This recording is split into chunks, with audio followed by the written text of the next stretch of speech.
On to our weekly feature, Smart Farms, and value addition is one aspect that farmers can use to cushion themselves against losses during a bumper harvest.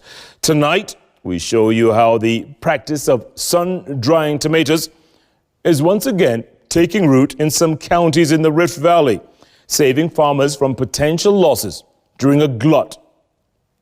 On Smart Farm this week, here's our very own Dennis Otieno.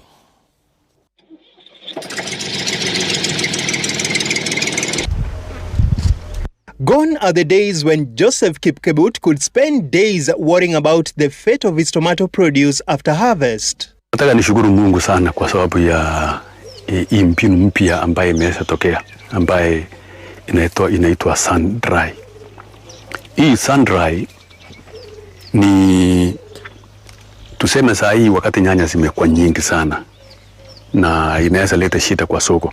Hii nyanya zinaweza katwa na zikaushwe, halafu iwekwe kwa packages na inaweza wekwa kwa muda ili baadaye wakati soko imeimprove inapata kuuzwa. Kipkebut is among the few tomato farmers in the Rift Valley who have resorted to preserving the crop through sun drying. Having cultivated tomatoes for close to a decade now, Kipkebut laments on the ups and downs of his venture. Kuna sanduku la nyanya ambaye inakuanga ya kilo 64 ama 64 kilos. Hiyo wakati inakuanga na bei mzuri tunaiuza kwa shilingi 3,000. Lakini wakati mwingine wakati unakuta zimekuwa nyingi sana kwa soko, unaweza kuta kwamba hiyo inatoka na shilingi 500. Enrico Nerilli, an Italian investor spearheading the project in Baringo and El Geo Marakwet, talks about the significance of sun-drying tomatoes. The need is, one is to increase the time of preservation.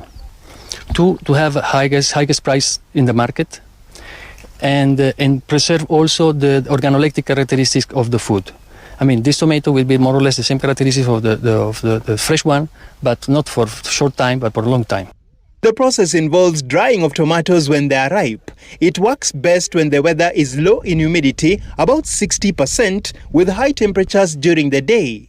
It begins with washing the tomatoes, then airing them to dry. They are then cut into halves and salted. The slices are then placed on racks outdoors in direct sun.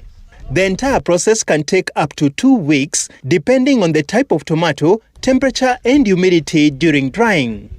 During the period, it is important to be wary of insects that might attack the tomatoes as they dry.